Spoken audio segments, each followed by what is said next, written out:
Dende hai anos, o almacén da construtora Novo Lar en Vilagarcía está abandonada, ou polo menos o estaba ata hai uns meses. Segundo os veciños do barrio da Fonte da Coca, dende que comezou a cuarentena, numerosas persoas ocuparon o inmoble para dedicalo ao tráfico de drogas. Nos encontramos que se ha abierto un supermercado de trapicheo de tema de droga y que está viniendo gente tanto de Vilagarcía como del resto de la comarca pues a comprar estupefacientes, aparte que hay una zona de ocupación y que se está trapicheando también en la zona del Parque de la Coca. Esto es un espectáculo. O inmoble atópase na intersección entre a avenida Rodrigo de Mendoza e as rúas Ramón Cabanillas e Área Longa. Os veciños preocúpalles a proximidade deste almacén cos centros educativos e as zonas infantís.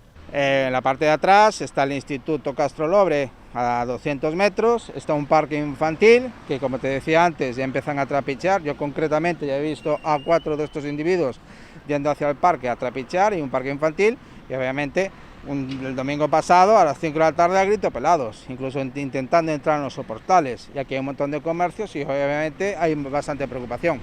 Os intentos de roubo son outras das grandes preocupacións dos veciños, que denuncian tamén que os ocupas atravesan as rúas sen ter en conta ningunha sinal, o que temen que poida producir accidentes.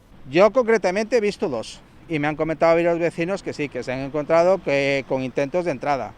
Y he visto gente cruzar como otros vecinos, y concretamente vecinos me han dicho que han tenido que frenar en seco porque se los llevaban por delante. Dende a asociación piden ao Concello e ás forzas de seguridade que desaloxen o inmoble e que tomen medidas para que non volvan os ocupas. Nuestra petición es, la expulsión inmediata de la gente que está aquí, el tapiado o el derrumbe. Esto es una propiedad privada y los dueños tienen que tener esto tapiado, o si no, el derrumbe total de esta nave, para prevenir que dentro de X meses vuelva a suceder este tema. Este tema lleva desde el COVID, hace 4 meses empezó esto.